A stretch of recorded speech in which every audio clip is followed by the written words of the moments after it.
하나님께서 모세를 부르셨어요. 떨기나무에서 불꽃으로 모세를 부르셨어요. 내가 너를 통해서 이스라엘 민족을 출애굽시키고 큰 민족으로 세울 것이다라고 말씀하셨을 때 모세가 했던 첫 마디는 내가 누구이기에 하나님 제가 뭔데 연약한데 그런 일을 할 수 있겠습니까? 이게 그의 첫 마디였습니다. 여러분, 우리 삶을 주저앉아 있도록 하는 가장 큰 이유는 나 자신이에요. 상담을 필요로 하는 분들 이렇게 상담을 하면 대부분 자신에 대한 확신이 없으신 분들이 많아요.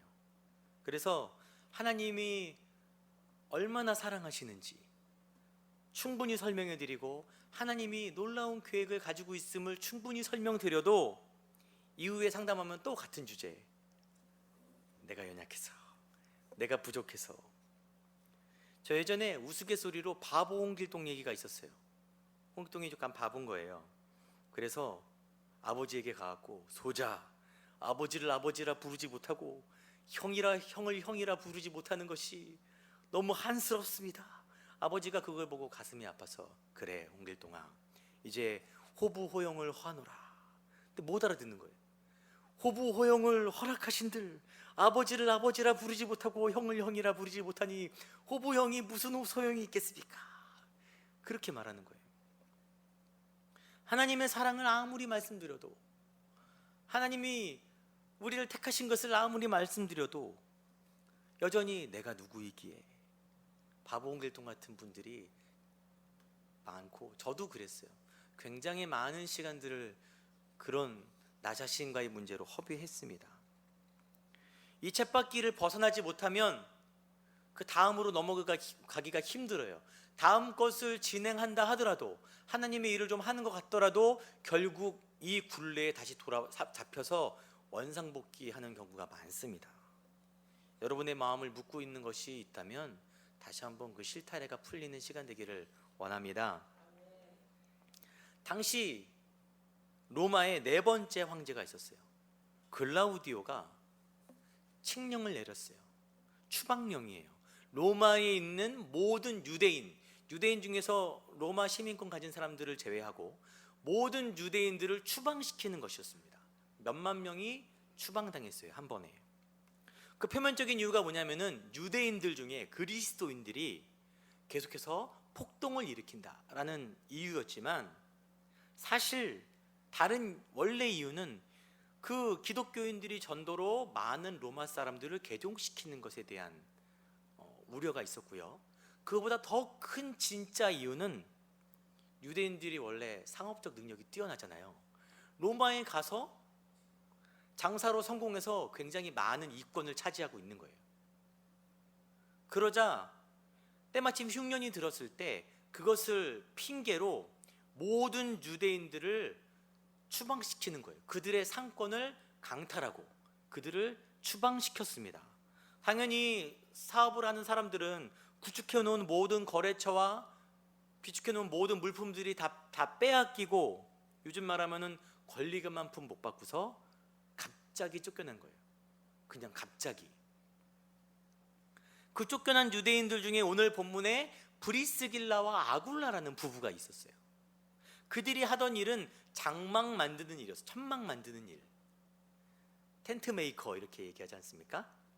당시에 아주 잘 되는 사업인 이유가 뭐냐면은, 물론 여기저기 많이 사용되지만 군인들이 많았어요. 로마에서 굉장히 많은 군인들을 유용해서 정복전쟁도 하고 영토를 지켰습니다. 그 군인들이 옮길 때마다 가장 필요한 것이 천막이에요. 그렇기 때문에 천막 장사는 굉장히 각광받는 직업이었고, 그렇기 때문에 그 일을 하던 브리스길라와 아굴라가 그 모든 것들을 다 잃어버렸을 때 상실감이 얼마나 컸겠어요. 이제 낯선 곳 고린도에 와서 새롭게 시작을 하는 거예요. 어떤 마음으로 그들이 고린도까지 왔는지 참 말할 필요가 없잖아요. 저였으면 자신감, 자존감이 많이 무너져 내렸을 것 같아요. 저도 완전 망해봤거든요, 집이. 그 망해본 자만이 아는 그 무너진 자존감은 이루 말할 수가 없어요. 그런데 그들과 비슷한 심정으로, 똑같지는 않지만 비슷한 심정으로 고린도를 방문한 또 한 사람이 있었는데 그 사람이 바로 바울입니다. 고린도전서 2장 3절에 바울이 고린도에서의 사역을 이야기할 때 이렇게 얘기해요. 내가 너희 가운데 거할 때에 약하고 두려워하고 심히 떨었다. 내가 너무 두려웠어. 심히 떨었어. 왜냐면은 이 바로 전 사역지가 아덴에서의 사역이었거든요. 철학의 도시 아덴에서 바울이 철학적인 접근으로 사역을 했는데 실패했어요. 몇몇 사람들은 돌아왔지만 실패하고 박해받았습니다. 끊임없이 그는 신변의 위협을 느꼈고 그 아덴 바로 이전 사역이 데살로니가에서의 사역이었는데 데살로니가에서 자기를 반대하는 사람들이 자기를 헤아리하자 급하게 도망치면서 선교팀과 분리가 돼버려요. 그래서 아덴서부터 고린도까지 홀로 계속 있는 거예요. 홀로 사역을 하다가 아덴에서 실패를 하고 위협을 느껴서 지금 고린도까지 온 것입니다. 그래서 그는 자기의 선교팀인 실라와 디모데를 자기에게 속히 보내주기를 요청합니다. 요청을 했는데 아덴에서는 그들과 합류하지 못했고 고린도에서 이후에 그들과 합류를 해요. 그러니까 아직 홀로 있는 바울이 고린도에 왔는데 자신감도 없고 약하고 두려운 마음으로 떨고 있는 거예요. 로마에서 쫓겨났던, 생업을 다 잃어버리고 쫓겨났던 한 부부와 사역지에서 실패하고 홀로 위협 속에 두려워하던 한 사역자가 만났어요. 그들이 뭐 대단한 사역지에서 만난 것도 아니고 일터에서 만났을 거라고 추정이 됩니다. 같이 장막 만드는 사람이었어요. 바울도 두 번째 직업이 이 천막 만드는 일이었어요. 그렇기 때문에 그 둘이 고린도에 와서 일을 하다가 만났을 것이라고 추정됩니다. 그런데 실패를 기반으로 한 이들의 만남이 놀라운 선교팀으로 바뀌는 거예요. 바울이 로마서에서 브리스길라와 아굴라를 이야기할 때 너희는 그리스도 예수 안에서 나의 동역자들인, 나의 동역자 브리스길라와 아굴라, 그들을 통해서 바울이 선교한 수많은 교회들이 도움을 받고 바울의 선교가 굉장한 힘을 얻었습니다. 마음의 위로를 받고 선교에도 탄력적인 힘을 얻었어요. 좋은 동역자가 된 것입니다. 브리스길라와 아굴라가 겪은 일은 세상의 기준으로 실패죠. 하지만 하나님의 계획 안에서 그들은 단순하게 과거에 돈을 버는 사람들에서 이제는 선교의 동역자로서 좋은 사업가로 거듭나는 것입니다. 여러분, 지금 우리들의 상황이 어렵게 됐다고 해서 사람들의 눈을 신경 쓰지 마시고 끊임없이 넘쳐드는 밀려오는 나 자신의 이 무거운 생각에서 벗어나시기 바랍니다. 하나님이 여러분을 향한 계획을 가지고 계시고 오늘도 일하고 계세요. 믿으십니까? 그래서 우리가 때로는 실패했을지라도 서로가 서로에게 위로가 되고 함께 세워져 가는 좋은 동역자가 되기를 원합니다.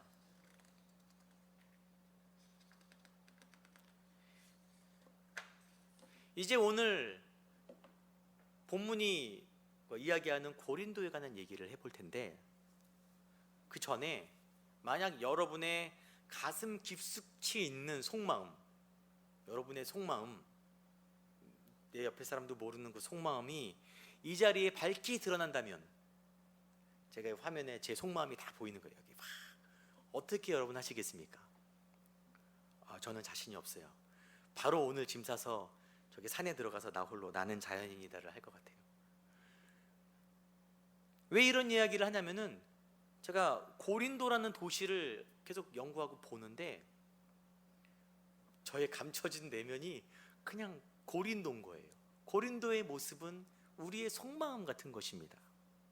그런 생각이 들었기에 이런 이야기를 꺼내는 것입니다. 바울이 고린도에서의 사역을 두려워했다라고 아까 얘기했어요. 그것은 단지 아테네에서 실패했기 때문에, 그가 홀로 있기 때문만은 아니에요. 또한 본문에는 유대인들이 역시 바울을 대적하거든요. 고린도에서도. 그것도 충분하지 않습니다. 왜냐하면 가는 지역마다 그는 유대인들의 핍박을 받았으니까. 근데 바울이 두려워서 여기서의 사역을 어떻게 할 수 있을까라고 걱정을 하고 있는 가장 큰 이유는 고린도 자체가 가진 특징 때문입니다. 여러분, 지금껏 저희가 굉장히 많은 도시 이야기를 했어요. 근데 고린도는 로마 제국에서 정말 손꼽히는 도시예요. 대표적인 도시 중에 하나입니다. 지난주에 아덴이 굉장히 좋은 도시라고 얘기했는데 그 인구가 1만 명 남짓이에요. 1만 명 이하입니다. 고린도는 75만 명 가장 많을 때, 지금으로 따져도 대도시예요.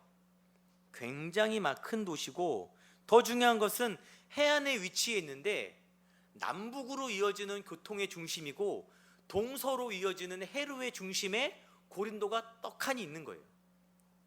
그러니까 교역의 교차로에 있었어요. 그래서 세계 각지에서 다 모여드는 거예요. 고린도로. 모든 무역들이 고린도를 지나서 이루어집니다. 그래서 세계 각지에서 모이는 중앙시장이라고 이야기를 하더라고요.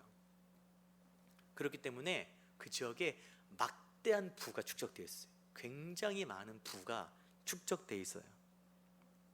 물질이 중심이 된 이 도시는 아주 이익이 우선이고 욕망이 최우선인 거예요. 도덕적으로 타락이 너무 자연스러운 도시였습니다. 그리고 물질이 가져다주는, 부가 가져다주는 교만으로 가득 차 있었어요. 그 어떤 학자가 이렇게 책에 적었어요.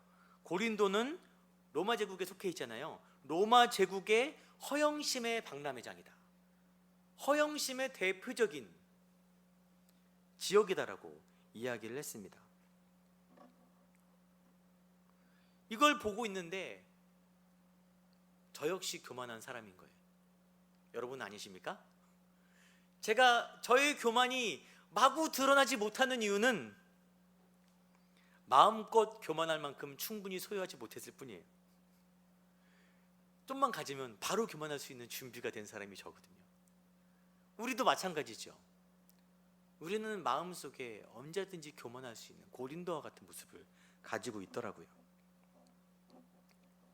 거기다 고린도에 대한 설명을 더 드리는데, 도시 뒤편에 해발 600m 정도 되는 돌로 된 언덕이 있었어요.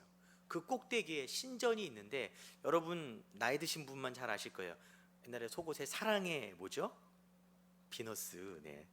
젊은이들은 모를 수 있는데 사랑의 비너스. 그 말하는 그 비너스 신전이 그곳에 있었어요. 사랑의 여신이 있는 신전이었습니다. 그 신전에 1000명 정도 되는 여종들이 봉사를 하고 있는데, 낮에는 성전을 섬기고 그 여인들이 밤에는 도시로 내려가서 창녀의 역할을 하는 거예요. 도시 각 곳곳에 흩어져서. 그게 너무 뱃사람들 또 지역 사람들에게 창녀 역할을 감당하고 또 성전을 섬기고. 그래서 당시에 고린도 사람처럼 행하다라는 말은 음란하다라는 속담이었대 그래요. 얼마나 그게 불명예스러운 말이에요. 또 고린도의 친구들, 고린도의 아가씨들이라고 말하면 매춘부라고, 그런 말이었습니다. 그들의 마음이 음란에 사로잡혀 있었어요. 또한 당시에 그리스의 굉장히 유명한 체육대회 여러분 아시죠? 올림픽. 올림픽에 버금가는 이스미안 게임이라는 게임이 2년마다 이 지역에서 개최됐어요. 욕망을 따라가고 오락에 열중하는, 쾌락에 열중하는 도시가 바로 고린도였어요. 이렇게 보니까 답이 없는 도시인 거예요. 이 도시가 도대체 어떻게 변화시키나, 이 도시를. 마치 구약의 소돔과 고모라 같은 도시인 것입니다. 그래서 바울이 그곳에 고린도 교회를 세웠어요. 여러분, 신약에서 여러 교회들이 등장합니다. 바울이 세운 교회들과 여러 세운 교회들이 등장하는데, 그 교회들 중에 가장 문제가 많은, 말도 많고 탈도 많은 교회가 고린도 교회예요.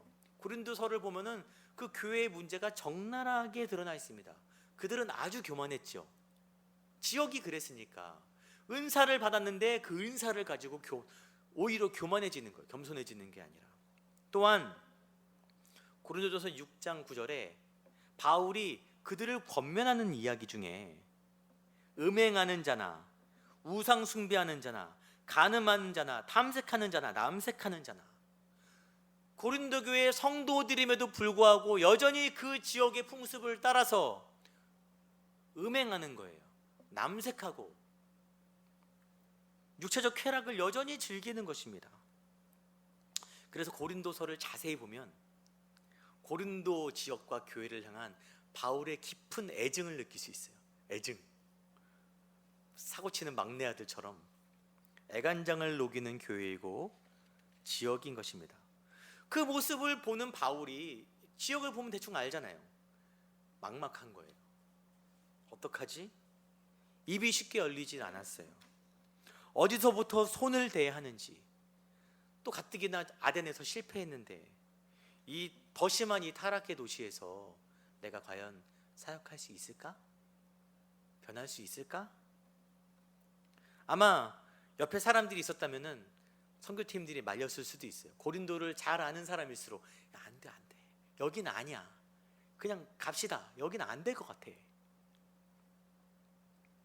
주목해 볼 만한 것은 바울이 거기서 선교를 얼마나 했냐면은 1년 6개월을 했어요. 바울의 모든 선교 사역 중에 꽤 긴 시간에 해당되는 곳입니다. 이후 편지를 통해서도 바울이 고린도 교회에 엄청난, 고린도 지역에 굉장히 많은 정성을 들입니다. 여러 번 편지를 쓰고 그들 협박도 했다가 회유도 했다가 품었다가 정말 노력을 해요. 정말 문제가 있는 지역임에도, 사람들임에도 불구하고 바울이 왜 그렇게 정성을 들였냐면, 고린도는 여러 가지 요인으로 인해서 타락하게 된 도시가 맞아요.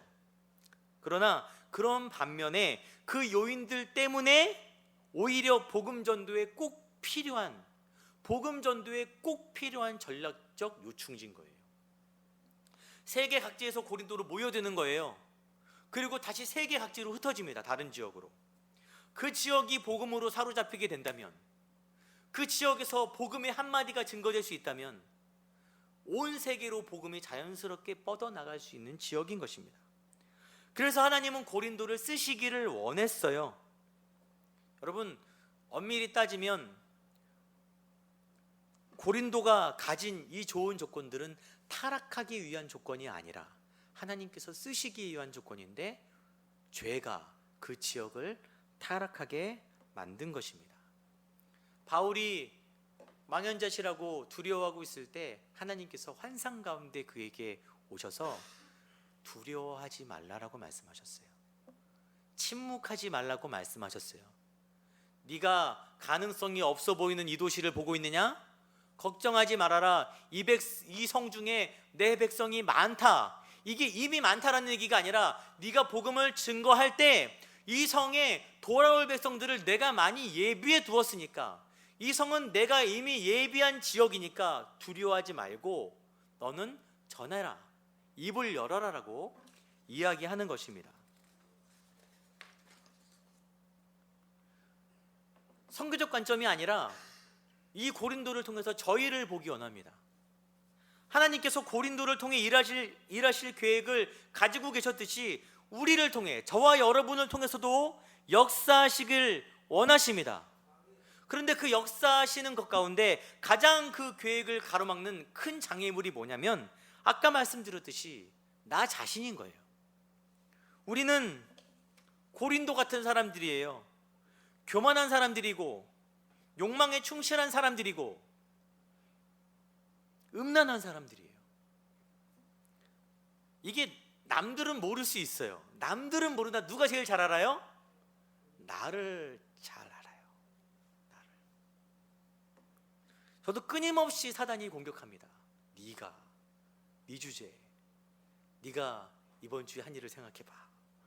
아우, 너무 힘들어요. 그러면 사도행전 1장 8절에 복음이 증거되는 진행이 나와 있는데, 예루살렘과 온 유대와 사마리아와 땅끝이 있어요. 여러분, 이 지역 중에서 가장 변화시키기 어려운 지역이 어디예요? 땅끝입니까? 예루살렘이에요. 바울이 가는 곳마다 방해한 사람이 누구예요? 유대인들이에요. 우리가 일반적으로 사역 전도에 관한 얘기를 할 때 가장 변화시키기 힘든 대상이 누구죠? 내 가족이죠. 예. 대면하기 힘들고 변화시키기 힘든 사람이 가족인데 그보다 더 어려운 사람이 나예요. 내가 나를 알기 때문에. 저도 더 젊었을 때 이 마음 때문에 굉장히 많은 기회들을 다 놓쳐버렸어요. 그 일을 할 수 있음에도 불구하고 내 마음 가운데 네 주제에 그냥 가만히 있어. 그것 때문에 놓친 수많은 일들이, 하나님께서 역사하신, 계획하신 일들이, 물론 그 가운데서 하나님께서 좋은 길로 인도하시지만 안타까운 일들이 참 많습니다. 고린도는 겉으로 드러나 보이는 것과 다르게 하나님이 백성을 많이 준비시킨 도시였습니다. 우리도 마찬가지예요.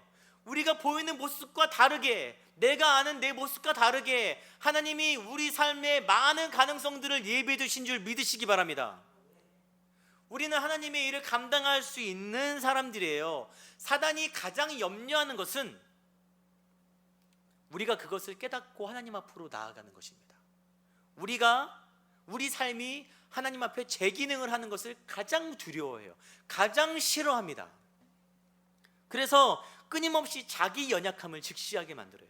네가 한 일을 봐, 네가 하는 일을 봐, 네 속마음을 봐. 얼마나 더럽니?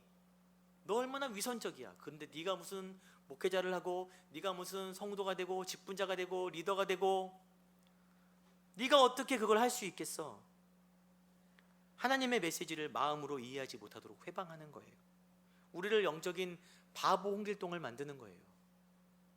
사랑의 메시지가 전해져도, 내가 너와 함께한다라고 말씀해도 그 말을 이해하지 못한 채, 마음으로 받아들이지 못한 채 떠도는 것입니다. 여러분, 혹시나 지금 이 순간에도 여러분의 그런 연약한 모습들을 들추는 목소리들이 있습니까? 여러분, 그 목소리는 사단의 목소리예요. 사단의 음성입니다. 여러분, 거기 매이지 마시기 바랍니다. 이 말씀을 맞춰가는데, 여러분, 지난날의 과거가 혹시 여러분의 발목을 잡고 있습니까? 여전히 연약한 나의 모습이 하나님께 나아가는 것을 부끄럽게 한다면 여러분, 고린도를 생각하시기 바랍니다. 하나님이 여러분을 창조하신 목적은 본래 그것이 아니라, 고린도처럼 타락하는 것이 아니라 그 기능을 가지고 하나님의 일을 감당하는 거예요. 여러분, 지으신 목적대로 나아가시길 바랍니다. 그만 자책하세요. 하나님은 여러분의 잘못을 지적하시기보다 여러분이 회복되기를 원하시는 분이십니다. 담대하게 나아가셔야 돼요. 제가 다윗이 좋은 이유가, 다윗은 얼굴에 철판을 깔고 남의 아내를 취했음에도 불구하고 죄송합니다 엎드리는 사람이었어요. 여러분, 얼굴에 철판을 깔고 하나님께 엎드리시기 바랍니다. 또한 여러분의 지금 삶의 환경이 어려워서 자기 자신에 대한 자신감이 없으신 분이 계시다면 아까 이야기한 브리스길라와 아굴라를 기억하시기 바랍니다. 실패한 것처럼 보이지만 실패가 아니라 하나님의 역사하심 가운데 우리가 있음을 여러분 깨달으시길 바랍니다. 로마서 3장 23절에 같이 읽어볼까요? 시작. 모든 사람이 죄를 범하였음에 하나님의 영광에 이르지 못하더니. 이 말이 무슨 말이냐면은 하나님이 우리를 택하신 이유가 정결해서가 아니라는 거예요. 우리가 강해서가 아니라는 것입니다. 사람은 다 연약해요. 사람은 다 죄에 넘어집니다. 사람은 다 넘어져요, 삶에서. 우리가 고린도처럼 넘어졌기 때문에 예수님을 이 땅에 보내주신 거예요. 우리가 약하기 때문에 예수님이 이 땅에 오신 것입니다. 그리고 여러분 한 사람 한 사람을 향한 특별하고 놀라운 계획을 여전히 이루시기를 원하십니다. 그런 하나님의 손을 다시 붙드시길 바랍니다. 다시 일어나서 믿음으로 나아가는 믿음의 성도가 되시기를 소망합니다.